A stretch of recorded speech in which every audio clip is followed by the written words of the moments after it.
Well, this is Fanfare Week, so you could come there. All yours, Jimmy. First of all, thank you for saving the world.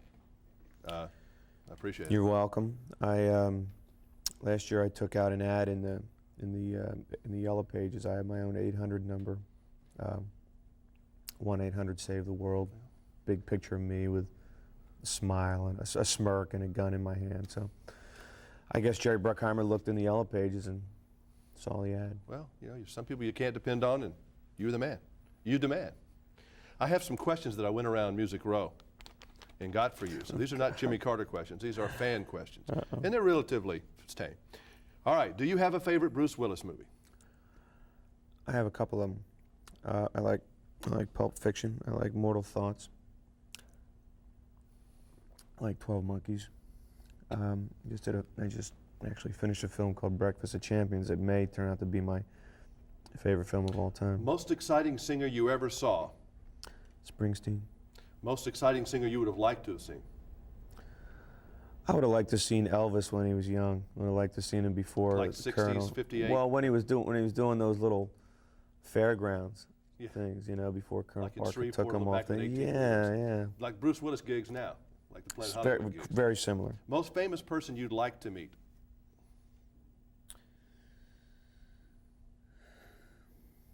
No one. Good. I don't think. I'm about that way too at this point. Yeah. Did you ever get a spanking as a child? Oh yeah. Did you deserve it?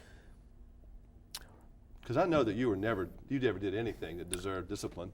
I'm not sure if any child these days, I mean maybe in the 60s it was okay. I don't think corporal punishment is I never did that to my a children, way of, but I didn't. I think it was all right for me, but we turned out kind of bad. well, so we were dealing with you know, our parents were dealing with what their parents told them, and that is you want to keep a kid in line, tell him to go out and cut a switch and whip him till he bleeds. And that's what we got. I call this one Deep Impact. This is Deep Impact on steroids. Yeah, I haven't seen. This is a big. This movie is big. Big movie, Bruce. This is bigger than two Die Hards put together, really. Well, and especially in your job, you know, you can never forget that we're in the entertainment business. We're here the actors and the filmmakers are here to entertain you, and that's what this is primarily about. It is based in some fact.